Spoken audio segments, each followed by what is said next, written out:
मुस्लिम league नून ने तो फैसला नहीं किया है कि उनका कैंडिडेट कौन होगा।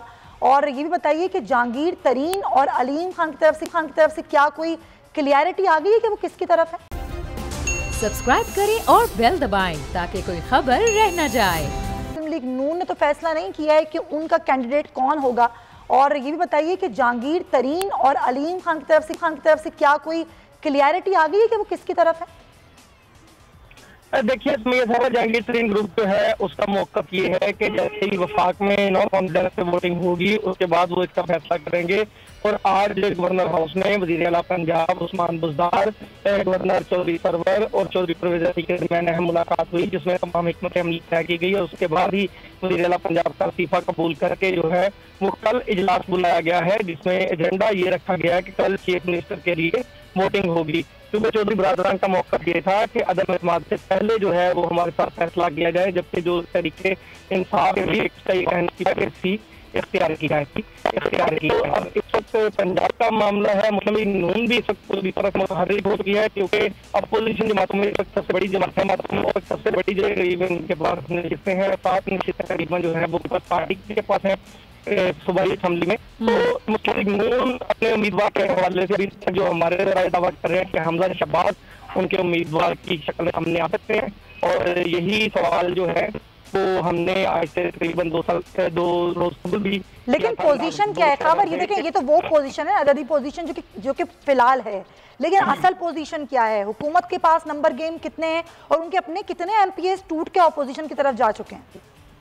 देखिए, इस वक्त हुकूमत के नंबर गेम्स की बात करें तो 184 मेंबर हैं जो तहरीक इंसाफ के टिकट से जीते हुए हैं। 10 जो है मुस्लिम लीग का आपके पास है, टोटल 194 बनते हैं। और अगर इसमें से नाराज अरकान को निकालें तो वो तकरीबन जहांगीर तरीन ग्रुप के 19 के करीब अफराद बनते हैं, जिनमें से 3 अफराद वापस सीएम की करीब में आ चुके थे और 6 अफराद ऐसे हैं जिनके बारे में दावा किया जा रहा है कि जो मुस्लिम लीग नून के हैं और वो वज़ीर आला के साथ मुसलसल राब्ते में है गुज़िश्ता तकरीबन 2-2.5 साल से। और वो अफराद जिनमें अंसारी बरादरान शामिल हैं, जलील शरीफ भी शामिल है, उनका दावा यह है कि मजीद 15 अरकान है अपोजिशन के मुस्लिम लीग नून के जो उनके साथ राब्ते में है और वक्त पड़ने पर जो है वो तरीके इंसाफ को हुकूमत को वोट दे सकते हैं। दूसरी जानिब जो छीना ग्रुप है उनके साथ गुज़श्ता रोज खुद मुलाकात की है चौधरी परवेज़ अली साहब ने और उन्हें जो है वो वज़ारत आला का वोट देने के लिए कायल करने की कोशिश की, जिस पर उन्होंने 24 घंटे का टाइम मांगा था।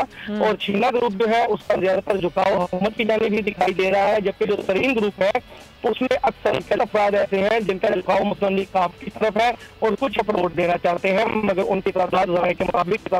लेकिन खबर ये वोटिंग ये इंतखाब तो कल ही होना है ना वजीर आला का, तो आपने कहा कि तरीन ग्रुप जो है वो तहरीक अदम एतमाद का मामला देखना चाहता है, लेकिन अगर तहरीक अदम एतमाद को देखें तो वो तो इतवार के रोज फैसला होना है, उससे एक रोज पहले इंतखाब होना है, तो उनको अपना फैसला भी पहले ही करना होगा।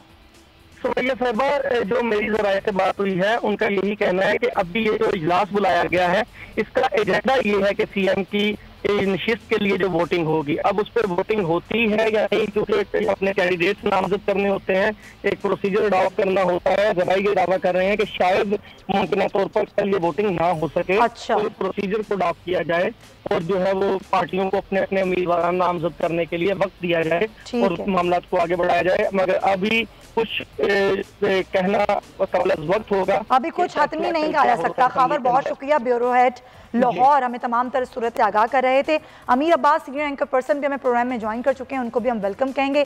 अमीर अब्बास, अब जो कल वजीर आजम का कौम से खिताब था उससे लेकर अब तक की जो सूरत हाल है, बज़ाहिर तो यही लग रहा है कि ज़ाहिर जो हाथ से गेम है वो तो निकल चुकी है, वोटिंग तो होगी और ज़ाहिर फैसला भी खिलाफ आएगा, तो अब हाथ में क्या बचा है। पहली बात तो वज़ीर आज़म की। दूसरी जो बात की जा रही है कि आज़ाद खारजा पॉलिसी, और कभी आज़ाद खारजा पॉलिसी रही नहीं पाकिस्तान की, आज जब हम आज़ाद खारजा पॉलिसी की बात कर रहे हैं तो हमें धमकियां दी जा रही हैं, तो ये जो सूरत हाल है आपको किस तरफ जाती हुई दिखाई दे रही है अमीर। कोई भी जो सियासतदान है पाकिस्तान में वो सियासत से रिटायरमेंट नहीं लेता। सुमैया, आपको आज इस एग्जिस्टिंग पार्लियामेंट में भी 70 की उम्र से ज्यादा के लोग नजर आएंगे। आप मीर जफरुल्लाह खान जमाली साहब को देख लें, वो आखिरी वक्त तक उन्होंने सियासत से इस्तीफा नहीं लिया या उन्होंने पॉलिटिक्स को छोड़ा नहीं। सरदार जुल्फिकार साहब को देख लें, उनकी उम्र 80 के पेटे में आज भी सियासत करना चाहते हैं। तो हमें एक बात को जहन में रखना है कि पाकिस्तान जैसे जो सोसाइटीज़ हैं या जो अंडर डेवलप्ड थर्ड वर्ल्ड ममालिक हैं, वहाँ पे कोई भी सियासत को तर्क नहीं करता है। सियासत के अंदर एक ऐसा नशा है, सियासत एक ऐसी लत की तरह है, सियासत में जो है वो स्टेटस को है, सियासत में पैसा है, सियासत में पावर है, सियासत में सर्विस के लिए तो कोई नहीं आता पाकिस्तान में। तो ये एक ऐसा कॉम्बिनेशन है कि इस कॉम्बिनेशन का जिसको चस्का पड़ जाए उसको छोड़ता नहीं है। ये मैं इसलिए आपको बैकग्राउंड बता रहा हूँ कि इमरान खान साहब भी इस लिहाज से कतई मुख्तलिफ नहीं है, वो भी सियासत को नहीं छोड़ेंगे। अगर कोई ये समझता है कि इमरान खान साहब आज नाअहल हो जाएंगे या वो वजारत अज़्मा पर नहीं रहेंगे तो वो सियासत छोड़ के और बनी गाला या लंदन अपने बच्चों के पास चले जाएंगे, तो ऐसा नहीं है। उनके पास अभी जिस्मानी सेहत भी उनकी बरकरार है, उनके आसाब भी मजबूत हैं, वो अगले 7-8 साल 10 साल पाकिस्तान की पॉलिटिक्स में एक्टिव रह सकते हैं, तो वो करेंगे सियासत। और चूंकि सारी अपोजिशन पार्टीज अब हुकूमत में जाना चाहती हैं तो अपोजिशन में कोई पार्टी होगी भी नहीं, एक वैक्यूम हो जाएगा अपोजिशन में, और उस वैक्यूम को जाहिर बात है एक बड़ी पार्टी के तौर पर इमरान खान ही फिल करेंगे। तो इसलिए भी उनकी एक अहमियत जो है वो बहरहाल मौजूद होगी और वो बरकरार रहेगी।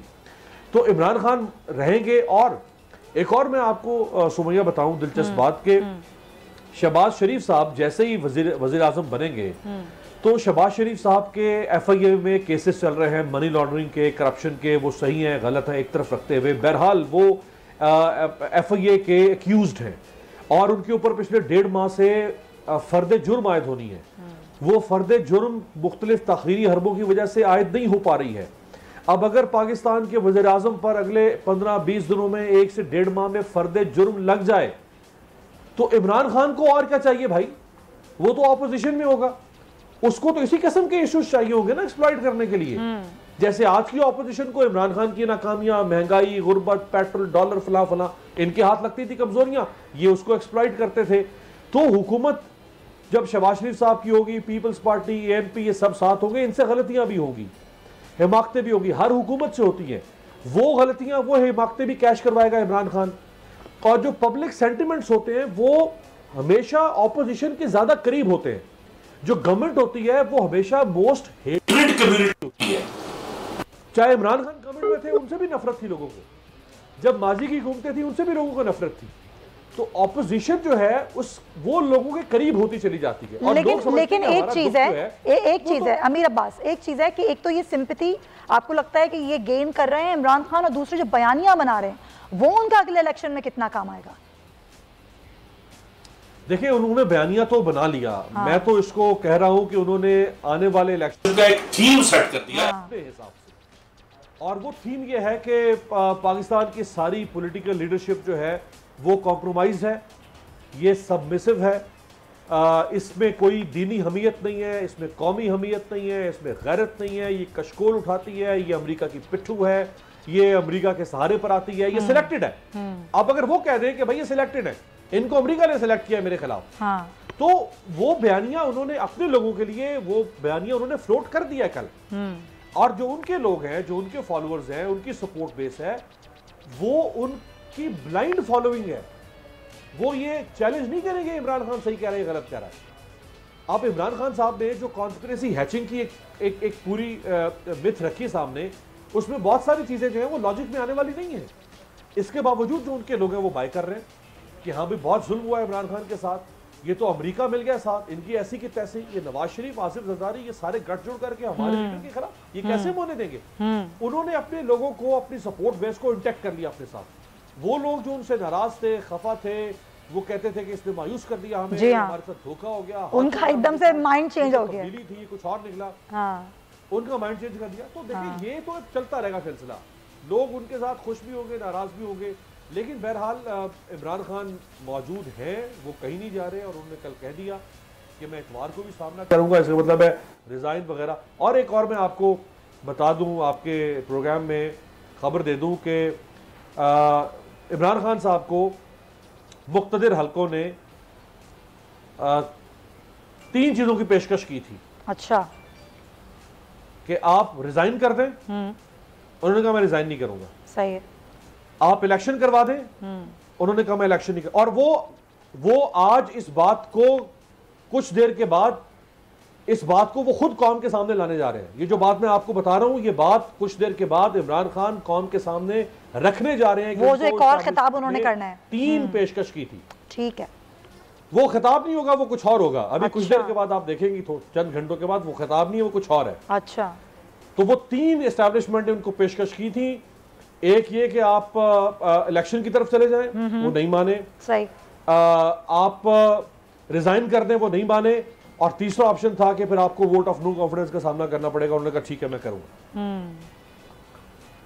तो ये वो चीज है, जाहिर है जो आप कह रहे हैं कि अभी खबर आप दे रहे हैं कि अभी कुछ ही देर बाद इमरान खान जो है वो लेकर आ जाएंगे। ठीक है, एक बयानिया है जो कि पूरा बना दिया गया है और अगले इलेक्शन के लिए जो माहौल है वो बन चुका है। ये एक तो बात है। अच्छा, एक और चीज़ राना साहब, अभी शहबाज शरीफ साहब जो बात कर रहे थे, जिस तरह वो आगे का ज़ाहिर बता रहे थे जब वो वज़ीर आज़म बनेंगे तो वो आवाम को रिलीफ देंगे। ये जो आवाम को इतनी परेशानियां उठानी पड़ी हैं महंगाई की सूरत में, बेरोजगारी की सूरत में, वो कम करेंगे। वो कैसे करेंगे वो उन्होंने नहीं बताया। तो क्या प्लान क्या है हुकूमत का? क्योंकि जब हम बात करते हैं कि जी मईशत को ठीक करने की, तो अगर 6 माह बाद इलेक्शन होने, तो 6 माह में कैसे मईशत को ठीक किया जाएगा, आवाम को रिलीफ कैसे दिया जाएगा, उसके लिए क्या पॉलिसी होगी आप लोगों की? पहली बात। दूसरी बात ये कि जब हमारे सारा मामला इंटरनेशनली इम्पैक्ट होता है और जब पूरी दुनिया में महंगाई है, तो वो महंगाई यहाँ पर कैसे इम्पैक्ट नहीं होगी, उसके लिए क्या फॉर्मूला तरतीब दिया जा रहा है आप लोगों की जानिब से?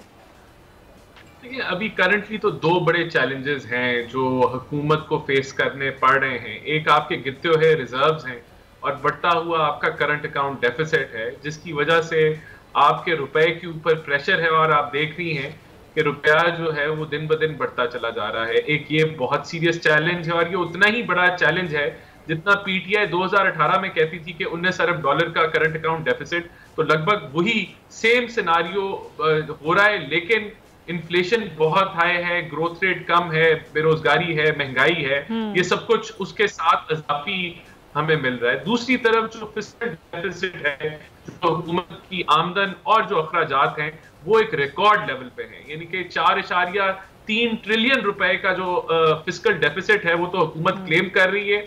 और जो ये मरात अभी इस पीटीआई हुकूमत ने पेट्रोल की कमी में दिए, वो भी 300 अरब का एक और वो टीका लगेगा। सब्सक्राइब करें और बेल दबाएं ताकि कोई खबर रह न जाए।